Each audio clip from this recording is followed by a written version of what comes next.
Welcome to Access to Not, the tragic story of 15 million children locked out of school, outdoor, and how we can fix it. My name is Dirk, and I'll be your host. Today, we'll be talking about the roots of the digital divide and its ties to segregation policies with a focus on housing. So it's a similar story across the country. Our guests are Director Jumoke Hinton Hodge of the Oakland Unified School Board, who is pioneering some policy work, and Lakeisha Young, co-founder of the Oakland Reach, one of the powerhouse community organizations that is on the ground supporting through this crisis and beyond. This show chronicles America's digital apartheid, the real-world challenges, the costs and solutions, and how you can help. We just started, but we already have 30,000 plus supportive, including Arnie Duncan and Jeb Bush, demanding what should be a basic right, internet for all, that every family that needs it should have free, no strings attached broadband, no strings attached. We can do this. It's not rocket science. It's a matter of laying cables, getting its devices and hotspots into the hands of kids. Today, we're really going to get to the root of the problem and where our digital apartheid started, as well as how we can actually fix them. The issues, can we go to the slide with just the access numbers? This is where we are right now. The percentage of 40% of African American families do not have high-speed internet access at home. And when we look at the problems in Oakland, 40% of Oakland's high-need neighborhoods have no internet connection. There's 50,000 students in Oakland. 17,000 of them are disconnected, and 8,000 are underconnected. Half of the kids in Oakland can't even get to school right now when school is virtual. We go to the geography of access slide. So you can see this is what it looks like in Oakland in terms of who has access and who doesn't have access. Oakland, like many cities, has two sides of the tracks. We have the hills and the flatlands. The flats are red, the hills are green and yellow. Can we go to the next slide, please? And all this goes back to the past. That's all that red you saw in the redlining, in the red underconnection, is redlining. These were the maps that the government set that basically assigned where folks could live. If you're African American, if you're Latino, if you're Black or brown, you lived in one of those red areas. And all those red areas are still red in all the indicators of underperformance, of asthma, of attendance rates, of environmental pollution. The redlining of where we were allowed to live still sets the stage for the resources within those communities. And the way redlining worked was it forced many of us to live in smaller communities. That creates congestion. There were fewer services available. Often public utilities were under-provided, public utilities like the internet. And so that's the situation we're in right now. And all these maps look exactly the same. The redlining map that set housing policy of where we could live ties right up with environmental stress. This is pollution, crime, poverty, and part of this again goes right back to redlining. Right back to redlining. Redlining created industrial zones next to housing. And so West Oakland air smells a little funny. The water might taste a little funny. There's 38 hazmat sites near McClymonds. McClymonds was closed even before COVID because of environmental degradation. So that's the situation we're in right now. The school quality map, the asthma rate, the attendance rate, internet connectivity, it's all tied to redlining. Redlining was racist, segregationist policy, and we now have to do something about fixing that. That's where we're at right now. Do we exist with a system that was handed to us, or do we change it and emerge with a more durable and equitable broadband infrastructure after COVID? We know the learning loss. We've seen the stats. We can expect, in the big numbers, 9 to 10 months of learning loss for Black and Hispanic children. And one pretty large estimation of learning loss is an online assessment. Low-income families lost half of their math learning in just a month and a half of that year. High-income families didn't lose any of their math learning. So we already have immense gaps in Oakland. 18% of Black kids read on grade level. 72% of white kids read on grade level. The gaps are there already, and they're just going to get worse. So I want to really welcome my guests, Director Hinton Hodge and Lakeisha Young, to share with us about what we're going to do to fix this. And I'd love for you guys to introduce yourselves, and maybe you could start, Jumoke. Tell us just a little about your role and what you're doing to try to fix this and what you're seeing on the ground. And I'd love to hear the same thing from you, Lakeisha, just to kick us off afterwards. Great. Good morning, and I guess good afternoon for the folks on the East. Thanks, Dirk, for this work that you're doing. I appreciate being here. And it's nice to be next to Lakeisha in the box. Amazing. So I'm on the school board, and I've had the honor and privilege to do that for the last 12 years, serving West Oakland community, which is predominantly Black community. All the schools are predominantly Black that are within my district. And so I've had the, with obviously COVID-19, it rocked and shifted and changed our world. And I think even in the first few weeks, we're going back to normal. And I think as you laid out, the normal has not been an equitable normal for us inside the school district, inside this nation, in particular for Black children. Mm-hmm. So it has been actually somewhat refreshing, right, in the midst of this, to be sitting with other educators, tech folk, mamas, babas, everyone thinking about what do we do differently. And so one of my colleagues, James Harris on the board, we talked about what is distant learning, right? Like we wanted to think about how is that defined. And so the state has some ideas, obviously the Fed somewhat has some ideas and some regs that kind of direct us, but there wasn't a lot of guidance. And so we started out saying that in this distant learning piece, the element that is about technology and devices and internet connectivity, as a district, we felt like we needed to make a commitment to make sure that happened for children that were in communities where they did not have access. Even if they were getting internet essentials at $10 or what have you, we knew that there was challenges there. And so that as a district, we needed to think about that. And that pushed us into saying, and we can't do this alone. So our conversations with the city and the county have been really, really critical and important. So how do you think about, one, our hub of a school being a place where a community can actually access internet? What does that look like for us to be the one that's sending that out and supporting? What does it look like for the city to have, the wiring and the networking that can happen for all kind of communities? And so the policy speaks a bit to that. And the last thing I'll just say, where I think, and I appreciate in this dialogue, we'll get there, talk more, but I think that the idea around rigor, the idea around really relevance and making sure that as you talked about these gaps, the distant learning, the learning part is real. And that we are making sure that students are going to be, at this particular point, we're saying, how do they actually accelerate? And so the policy must speak to that. And that's going to mean assessments. That's going to mean looking at teacher quality in a different type of way. And obviously, as Lakeisha, I know, is going to share, how are we engaging families? And so does this policy really speak to the support to families in the ways that they need it? So excited to be here again in the dialogue. Thank you. That's great, Jumoke.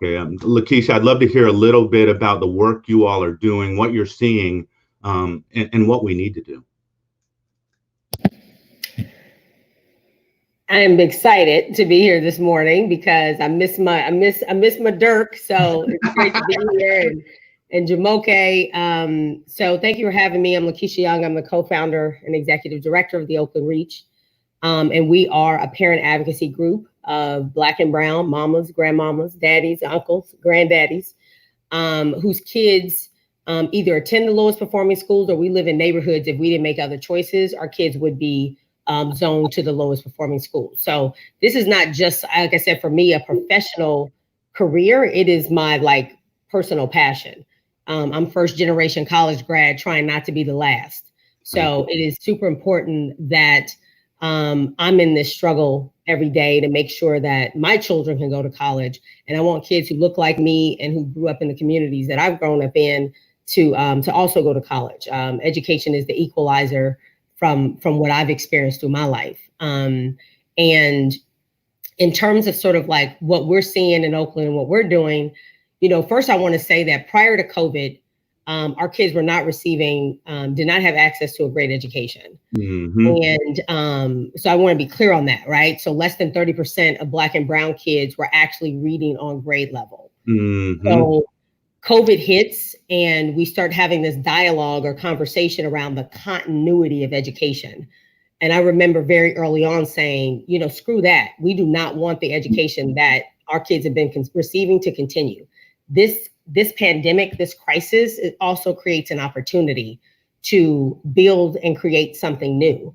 It's an opportunity to put parents more as partners and leaders at the table around our kids' education. And as we immediately jumped to launch a relief fund that gave funding and cash assistance to families, about 1,000 families, over $350,000. But while we were sort of taking care and supporting families with basic needs, we were also hearing from our families that they didn't have the technology that they needed. They were not connecting with their teachers, right? And then obviously I'm having conversations in the larger ecosystem in Oakland and nationally. And what I was also hearing was just like a kind of woe is me kind of thing. All those poor Black and brown kids. Oh, it's just we're not doing that. Okay. So at the end of the day, we are not going to victimize our families. What we have to do is make sure that we create solutions. And so that's how the virtual hub, I don't know if the hub slide is up right now, Dirk. He showed it a second ago, but he put it back down. Go ahead. Okay. Should I go into the hub or should I wait? I'd like to talk a little bit about the hub right now. Okay. Hear just about kind of the work on the ground that y'all are doing, and what you're hearing from families. So the hub is literally us listening to our families and designing the solutions to meet the needs of our families. So our families should not have to choose between paying the light bill and educating their kids, right? And literally that is the tension that families are feeling in their houses pre-COVID and definitely post-COVID. I guess there is no such thing as post-COVID, during COVID. And so I guess it's wishful thinking. So the virtual hub is sort of an integration of academic aspirations and needs of families along with the socioeconomic ones. So if you kind of look at the slide that Dirk has up here, the hub, which is powered by Google Classroom as well as Zoom, we're actually finding ourselves to be much more successful on Zoom than Google Classroom, hint Google. It is divided into 3 centers, right? So we are educating our kids in our community, grades K through 8, okay? Our kindergartners through second graders are in what we call the Literacy Liberation Center. And so they attend school from 10 a.m. to 1 p.m. And they're engaging in all aspects of literacy. And then our 3rd through 8th graders are participating in a national initiative called the National Summer School Initiative. We have 187 students enrolled right now through K through 8. And we have 14 teachers. Yes, we hired 14 teachers and they are district and charter teachers because we don't play them kind of games, right? We're about hiring folks that want to do best for kids. And we have 2 directors. And then our final center is the Family Sustainability Center.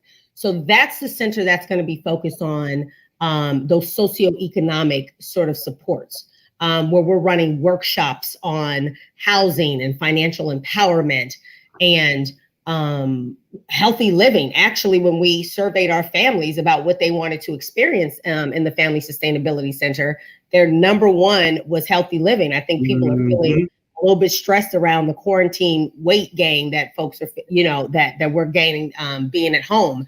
Yeah. So we are in week 3. Oh, and I just want to add this.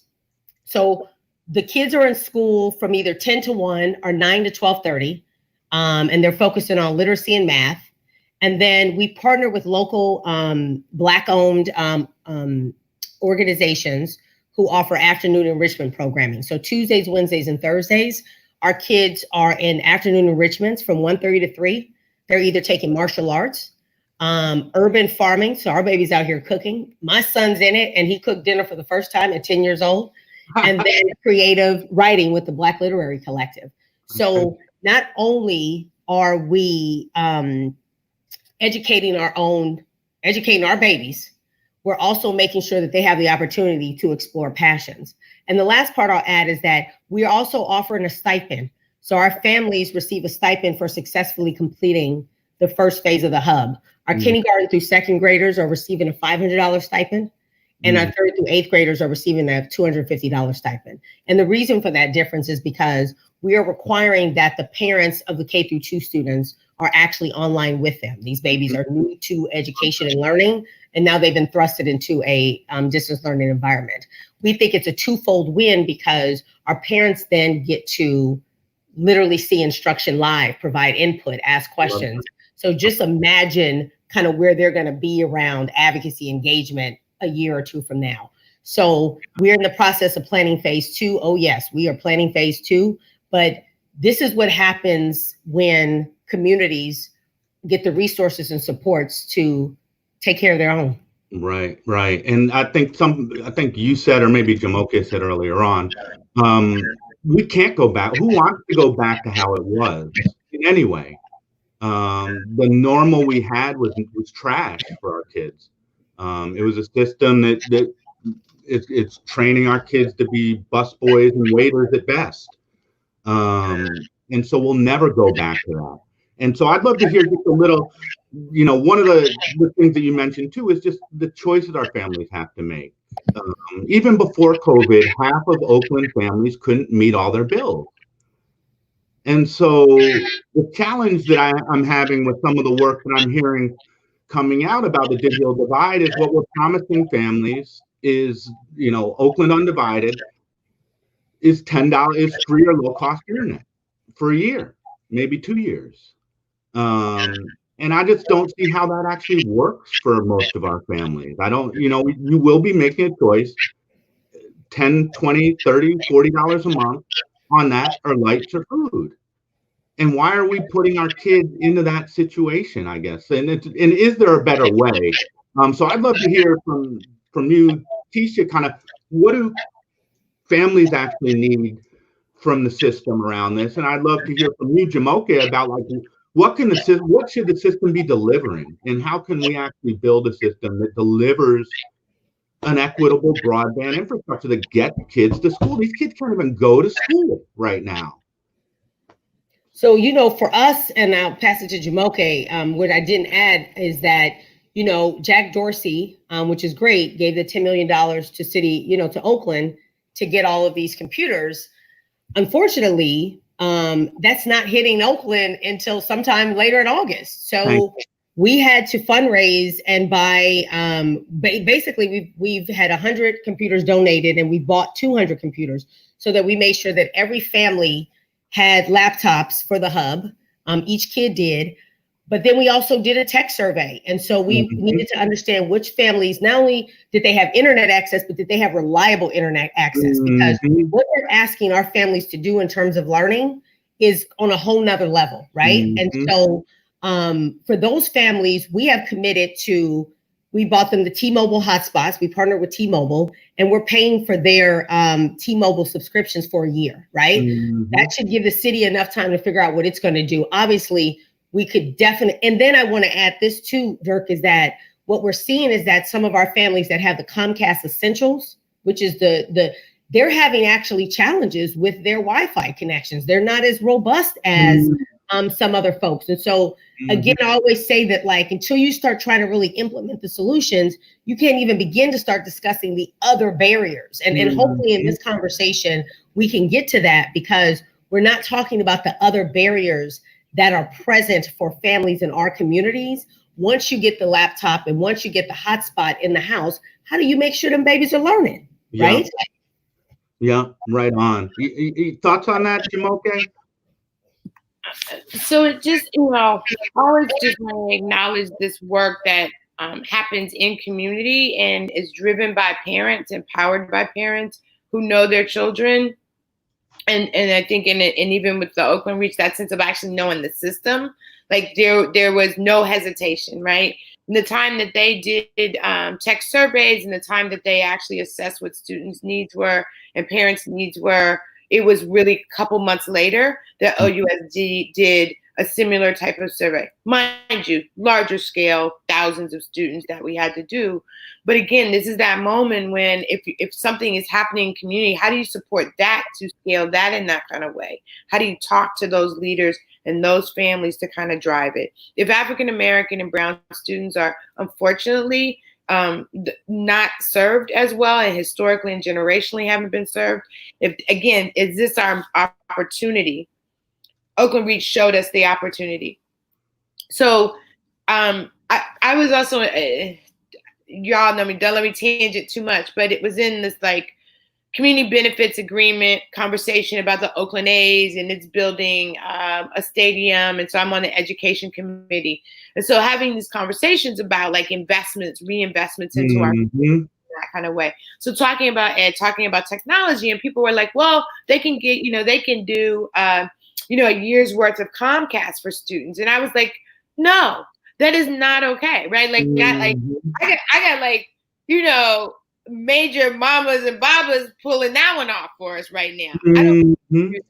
So the question was, it's the infrastructure piece, right? It is a conversation about how do we wire the city, or fine, how do I wire my neighborhoods? And let me use that same map that you use, Dirk. Let me use the same map that Lakeisha talks about, right? Like even if my kid doesn't go to a low performing school, I might actually live in that neighborhood, and so I'm making some choices to get someplace else. So I think it's reevaluating for me the power of the district in a lot of ways to leverage what we have. If we have buildings, for example, that are in communities, and so I have an example of you're serving now more students than some of my elementary schools. And mind you, I know you have a middle school component to it, but it's not that much of a difference, right? Y'all hear me? She said 187 students. And I have small elementary schools that are not touching that in the same kind of way, right? And doing that kind of movement. So this, my piece is, how do we leverage what we have inside the district? Like we're not this poor district, right? Like we actually have some assets. We have some things to leverage. So I want to know, maybe we're not going to physically get back into that building in any kind of way, but I do want to know that the Oakland Reach is going to be able to penetrate that community in some kind of way. So I do feel like it's an obligation for us to actually be listening to parents in a different kind of way. And then the only last thing I would say, as we talk about the $10 million from Twitter and all these other kinds of things, it is a bit of an atrocity, right? That inside of my district, I'm actually making a cut inside of my tech department. So we're going to need a helpline. When a teacher's going to need a helpline. When, they're trying to think about how best to connect, again, technology to academics. We're not, our infrastructure does not exist in a way that it actually needs to exist. Thank you. You got something, Lakeisha? It's almost like Jumoke jumped into my head because literally when I raised my hand, that's exactly what I was going to say, which is what's going to be really devastating is when you provide the infrastructure, when you provide the equipment, but you don't have the infrastructure to support families. When we survey families, and we surveyed probably 300 families, right? Our families really, really are not technologically savvy. They're not. They haven't had to be in many, many cases. So again, when we are sort of living in this distance learning world, we are asking parents, our parents are now stepping up as teachers almost, or facilitators of learning, right? We hired our own tech support, right? This tech support is on the phone with families at 7 o'clock in the morning, 8 or 9 o'clock in the morning. We're driving with masks on and gloves on to go drop off stuff. So it's just like, if you're trying to get into our communities, how are you providing that support for families? Like, how are you providing the tech support when a family can't click on a Zoom link, 100%. Right? To get into a class? And sometimes it's just as small as that. Are they gonna have to put in a help desk ticket and wait 48 hours? No. The way our tech support works is that it's immediate. it is immediate. Like you call on the phone, because we know that every issue around technology, lack of access, is actually urgent. Yeah. That means that if a parent is calling tech support, a kid can't get online to learn. So these 24-hour, 48-hour tickets are not going to work. Yeah. So that's the other part that, again, I'm not hearing enough of the conversation around, and I don't know if it's happening nationally, Dirk, but I'm definitely not hearing in Oakland, which is when we get the computers and when we get the infrastructure in there, how do we make sure we provide the training, the support, the love, you know? The other component, Dirk, as you know, because you were in early conversations about this, is that every family has a family liaison, which is almost kind of like an educational social worker, right? Mm-hmm. And that family liaison already has a relationship with you, already is wrapping love on you anyway. Yeah. And as you step into this very scary new journey, this is a scary new journey for a lot of our families. Yeah. We make sure failure's not an option. We've just recently had some families saying, you know what, this is just too much. Yeah. Like I got to drop out. And our immediate thing is we get on the phone and we're like, what do we need to do? Where are you struggling? How can we help you? Because this scenario is not going away. So if our families feel like they want to give up now, and we throwing in everything but the kitchen sink, what's going to happen in the fall, right? Yeah. So a huge part of, and so I think, like, again, we do need, to your point, Jumoke, like I don't have folks reaching out to the district, you know, one or two people really saying, what are you guys doing? What have you figured out on the ground with almost 200 kids, right? As an organization of 12 people, right? Yeah. But that family liaison is key to helping families who are most disenfranchised from the conversation, the system, technology, start to step in. We have families that carry shame around this. They feel like they should know it. And all of that kind of stuff can foster behaviors that really just need love. Like, we got you. We got you. Yeah, no. We're not talking about this, Dirk. We're not talking about these barriers. Yeah, no. And that model of just actually like the relational model here, like, you know how frustrating it is to just deal with this stuff, and our parents are used to just banging against walls and being like, call back in 48 hours. You know, these systems that are completely unresponsive and just make you walk away at some point and just say, like, I just can't do this right now. And to have a different experience than that, you know, that I used to give this talk about, like, our schools, the 4-letter word that we're missing in schools is love. And it really is, like, for our kids to feel love, for our families to feel loved rather than feel alienated, or feel like there's something wrong with them or they're failing to do something for their kid. It's just another relation that opens another world for us. And so I love that work. I love you guys did a phone survey, because I've actually been really not happy with people doing internet surveys about internet access. And I think you're just getting the wrong answers on it. And when I look at those numbers, they look very different than the numbers I see that are taken from other sources. So it's kind of lazy to do an internet survey around it. Internet access. You got to get on the phone. You got to call parents. Yeah.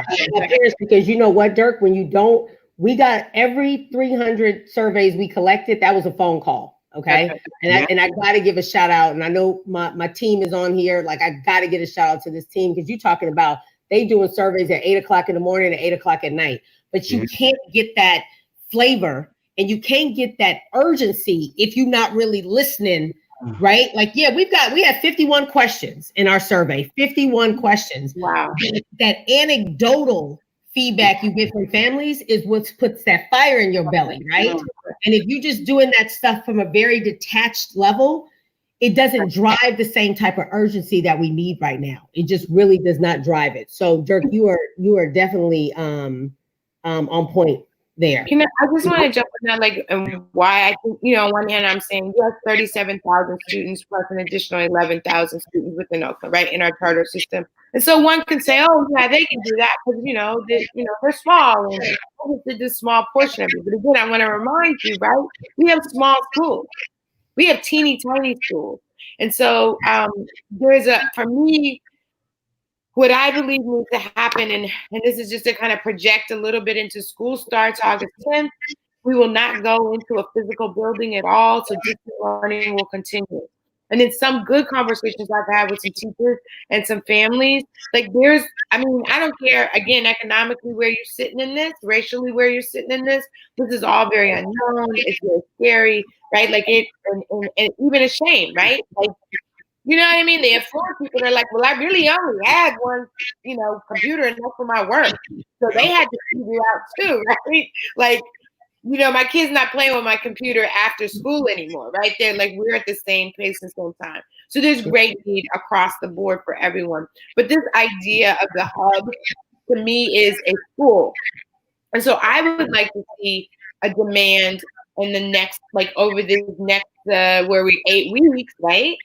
That it is a principal and a teacher in that community, the custodian and that cafeteria workers' responsibility to be in rapport and relationship inside of that community.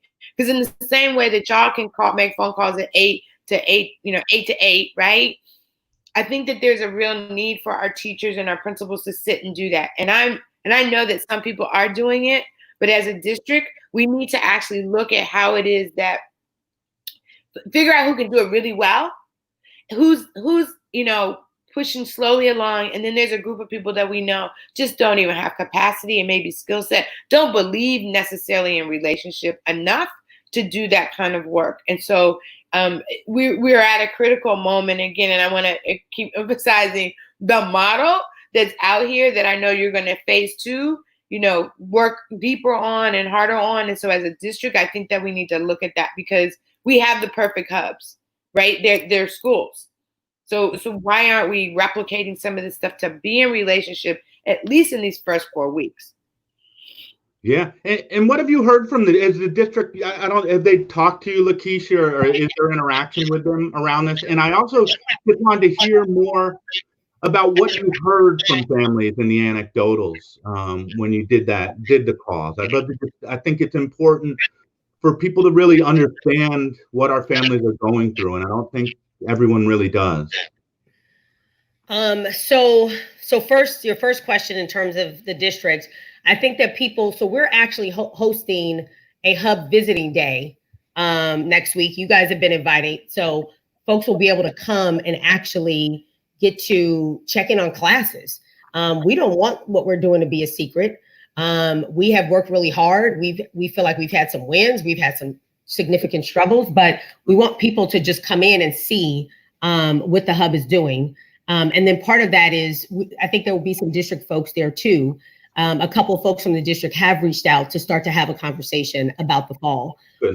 And your second question, Dirk, and I want to respond to this twofold. So partly is that we hosted our a large community, 2 community meetings yesterday with about 90 of our families. And what we heard is loud and clear from our families is they want the hub to continue, right? Mm-hmm. So again, we listen to our families and we create the solution. So when we created the hub, we knew school was not going back to normal in the fall. And we knew it was not going back to normal in the fall. And Jumoke, I don't think it's going back to normal 4 weeks into the fall either, like the district is saying. I think they have just decided to put a number there. And when they do, we have the families. Our families have a lot of these pre-existing condition scenarios. They just have a lot of scenarios that do not make it safe for them to go back to school. And so what we've heard from them is that they want to continue with the hub and with us. And then in terms of that, we've surveyed families twice in terms of our large scale move. So the relief fund came from a very significant survey, right? As well as the hub came from a significant tech survey. And what we've heard, and what we heard even last night, is that our parents are really, really, really, and I know I've said it 3 times, so I'm gonna say it 4 more times, they are really concerned about learning loss. Yeah. I just wanna say to the nation, Black and brown parents really care about their kids learning, and they really care about their kids not learning, okay? Yeah. And so just because folks don't have access does not mean that they do not have a pit in their gut around the fact that a day, a week, a month is going by and their kids are not learning, right? And that's, to your point, Dirk, is what you catch when you are on the phone, right? Mm-hmm. So that learning loss. not just learning loss, but not sufficient learning. So for families who were connected to some learning, feeling like their kids were only online for about an hour, right? Or they were not able to consistently connect. I would like to add this last piece, which is not directly related to families, but I think that this is important because access for families also equals teachers. And what we learned through hiring teachers through the hub, and we have amazing teachers, is that our teachers don't have the infrastructure they need to teach our kids. So we went out and bought Chromebooks for teachers, and they were not powerful enough for them to do the kind of like all day learning. So we had to go out and buy them laptops, and we had to go out and buy them vlogging lights so that, or monitors. So we have found that like this requires collective leadership. Yeah, we fight for families, but we're going to fight for teachers too who want to support our families. And we're going to make sure they have what they need. So again, the last part I'll add is like with the relief fund, and I've shared this a few times, when we gave out our first round of funding to about 1,000 families were excited, they were stressed, they were concerned, people were like, I'm about to go to the grocery store, right? I'm about to pay my light bill, my cell phone bill. Yeah. We did the second round of funding at the end of May. There was a lot more tears because stimulus funding is come and gone. People are still backed up on unemployment claims, right? Yeah. So the conditions that people were sitting in March felt like, okay, this is real tough, but help is on the way, right? And in May, it was like, that little bit of help then came and a little bit more help ain't coming, right? Yeah. And so that's when folks, and they weren't expecting that second round of funding from us, right? So when we said that, we talked to one dad whose wife has stage 4 breast cancer, right? He had just lost his job and they've got 4 kids. I mean, the stories go on and on. We had one mom who had checked the unemployment claim site 65 times trying to get on to see what the status is. Like, this is the reality of what's happening with our families on the ground. The least we can do is to make sure they don't have to worry about their babies getting educated, because they had already decided prior to COVID that this is the baby going to college. Yeah. And then COVID hit and totally does like a Kung Fu Panda chop to try to say no. And like, that can't happen, right? Yeah. That can't happen. Yeah. I wanted to, I know the timing might be rough, but so Lakeisha, you had just jumped into my head around the teacher piece. And to know that sometimes my rigidity, with a time and a frame and can come at times because our system revolves around the conditions for teachers as well. So a contract. And so we're in a negotiating kind of process right now. And so there is let's do the first 4 weeks, and that's kind of written into the contract, and that's what, it's going to look like. But this idea that in the policy piece that I was talking about earlier, obviously in the contract, there's got to be a lot of heavy lifting and supporting of teachers. I know sometimes people feel like evaluation or assessments are dirty words. We really need to be in relationship and talk to teachers as well. Because again, there's the rock stars, and then there's going to be some folks that are in the middle of all of that, right? Trying to work through, like, I think I got this, and then there's some that are really going to be struggling as well. So I think that like a level of like honesty is going to be really important, because that parent that wasn't playing before pandemic truly is not going to be playing post pandemic, right? Like learning loss, we know, I don't know if you had that slide around, they're talking about 50% learning loss in mathematics. Yeah. On the COVID slide. Okay. We can't afford these things in any kind of way. So yes, love to our teachers, love to our principals. And again, as a district, how do we kind of move around that? And where again, does maybe community support, maybe some fundraising supports and dollars that will actually support them in those kinds of ways as well. Because we can't just get stuck in devices. And yes, beyond Chromebooks. Because we got high school students and teachers that need something beyond a Chromebook. So it's a broad system. Yeah, in the digital divide, there's 500,000 teachers that don't have access in the U.S. too. Oh, right. For those classes, that there's just nothing. And the idea, we have our kids going in like sitting out in parking lot to do homework to get access. And the sense that our kids don't care, our parents don't care about school when they're driving to sit outside for hours in their car at a parking lot so our kid can do homework. It's ridiculous. But we're kind of getting to the end. I wanted to kind of end this. No. Like, what do we need? Like, we need to come out of this. You know, I'm a policy guy. I like for us to have rules, to change the rules, so we change the game and come out with a different set of rules and a different set of outcomes, ideally. How do we change? What are the new rules that we should have coming out of COVID? I love that question, Dirk, because I was just talking to someone yesterday that, like, in California, we need the state to understand that stuff like the virtual hub is happening, right? Mm-hmm. I always say that everything is off the table and everything is on the table at this point, and we need our policymakers and our state lawmakers to be thinking that innovation should and could be happening in the most. So can we access state funding, right? Mm-hmm. Like, we're serving kids that the district was never going to touch. Mm-hmm.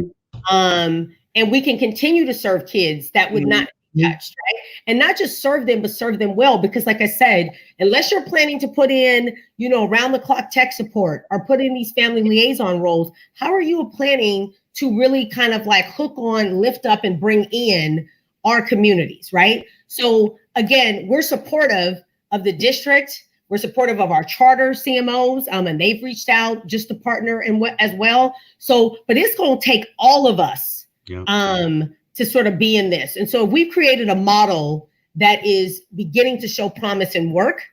We want to be able to scale that to serve more families, because only 30, and Jumoke, you know this well, only 30% of OUSD kids were participating in distance learning in the spring. And the big question I had when the community engagement meetings were coming up, how you plan to get to the other 70%, right? So you could start school on August 10th, but like with who? Right? Who's coming in? So our work needs to be supported and allowed to scale. I think we need to start thinking, respecting, and acknowledging that Black and Brown parents know the solutions for their families. And we're going to put some muscle behind them so that they can get it done. And that's kind of one of the things that I would like to see. I would like to see at the state level and even at the larger level, just support for more innovative models of actually teaching our kids. Because we have an opportunity that we actually didn't have beforehand, because everything was so tense and so politically divided. And now, if you're not talking about quality, you need to go sit down somewhere. Thank you. Right? If you're not talking about educating babies, nobody's trying to hear that right now. Thank you know? Yeah, that's powerful. I'm gonna that part, right? That part. I'm gonna connect a little bit of like my rules, or like, you know, the dots around policy and ledge to some extent is like, we in Oakland, and I'm sure across the country in November, you will have school board races and people that will be vying to serve communities and families and children. And if you're in an urban environment, what Keisha just speaks to is happening in Camden, right? Is happening in Chicago. And so this model is not even new, right? But it's like that opportunity to listen. So the rules should be, you should be listening more to families, and you should be voting for people that are going to represent quality and not, again, play some of these politic games. The rules for me, Dirk, as well, are we have to demand the disaggregation of data by race. It is really, really critical that, like, we don't, of that, like 70% that haven't really shown up, as a board member, I am still not comfortable with not knowing who they are. I don't know. I don't know who really doesn't have a device.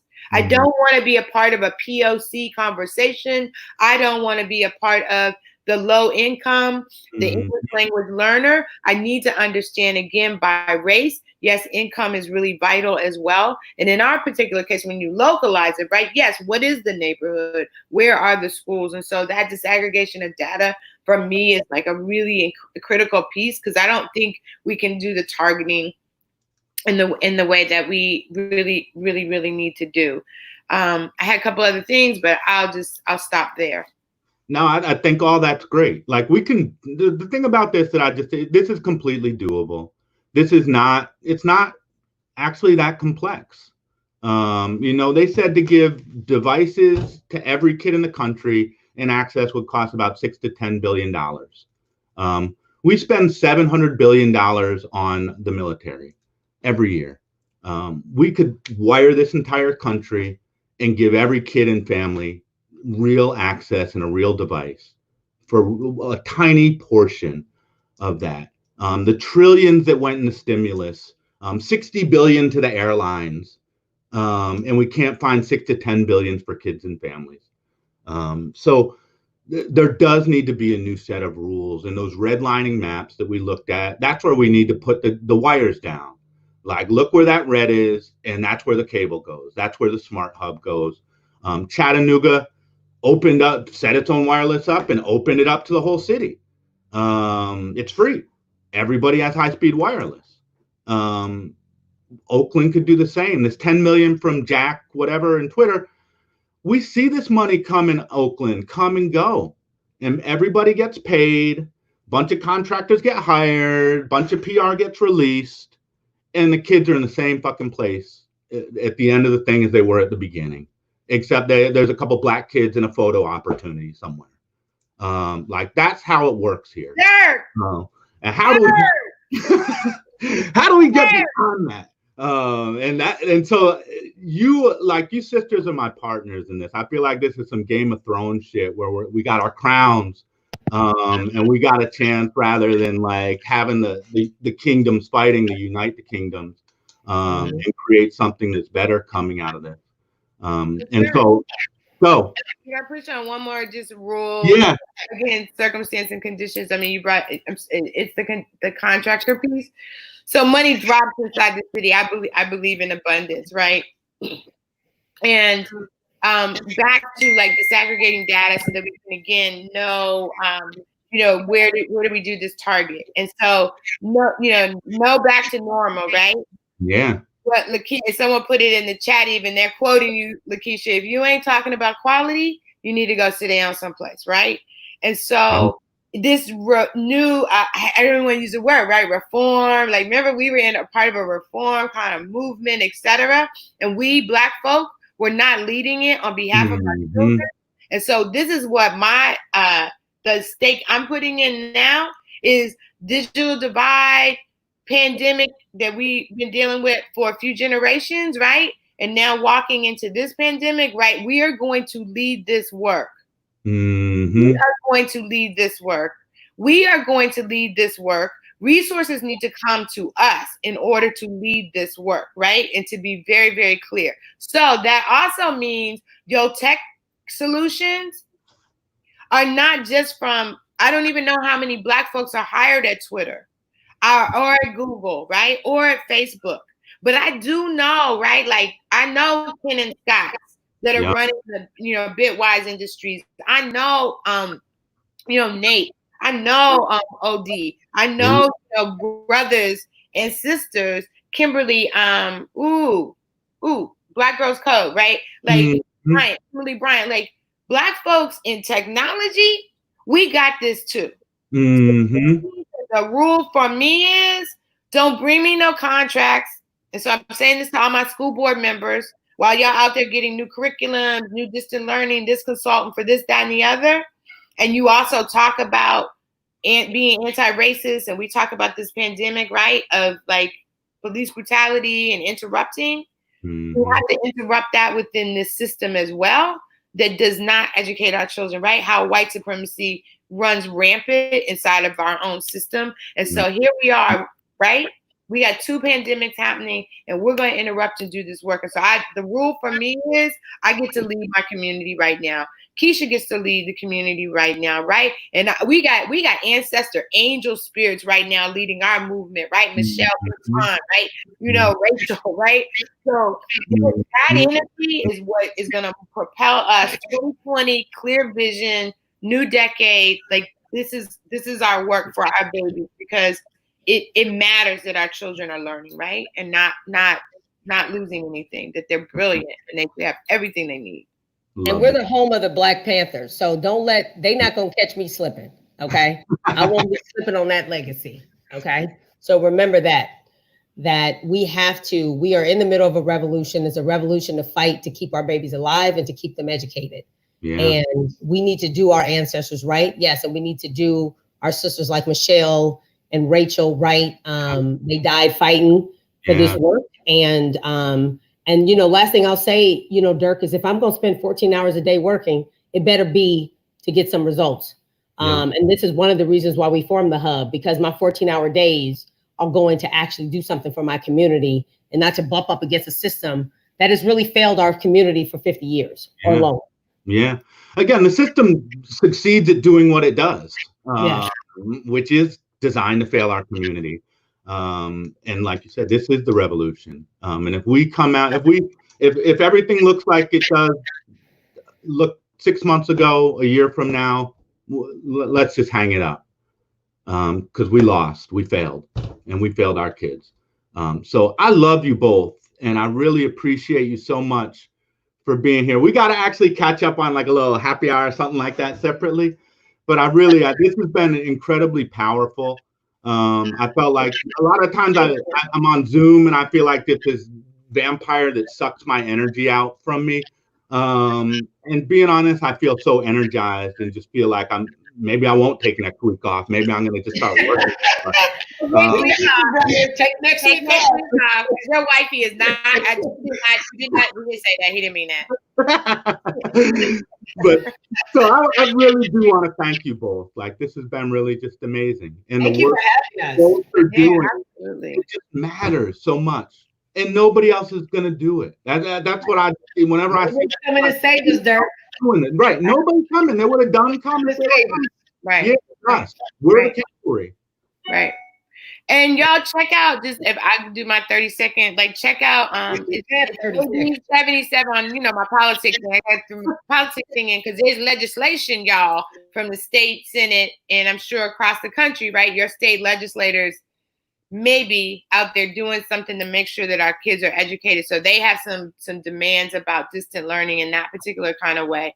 And then just also Detroit, there was a case that was won, and we might see it go to the Supreme Court, that really talks about education as being a constitutional right. It is not one. And so we're about to step into that. And he likes rules, he likes the law, and Dirk can do it. And so Lakeisha, I think we should all circle back and talk about that, because there's a legacy that started with SNCC and, you know, Bob Moses, all these other folks that have, you know, our ancestors, right, that were in kivas learning how to read, or had their hands chopped off, or their eyes gouged out in order to read. So we're going to put it into the Constitution, and we're going to have some babies, I think, leading it. Like you said, keep them alive and keep them educated. So anyway, that's my parting shot plug. You got me one more thing I got. And so they threw this young lady in jail for not logging on as part of her probation. And we got 15 million kids who can't even get to school. Like, what's the accountability for the people that are supposed to get the kids there versus the kids that aren't there? Right. They'll be in the contract. So I appreciate you both. Much love. This is going to wrap the show up. I'd love it. Folks, you know, we are still working on this. We want action locally. Hook up with Keisha. Hook up with Jumoke. We're always looking for money around the hub. Our families do need support. Sign the petition. We have something like 32,000 people that have signed it right now. And the FCC is paying attention. So let's keep this moving. This movement relies on us and our energy to keep it going. So thank you for energizing me today. And I hope for everyone that's watching that you guys are energized to fight for our kids as well.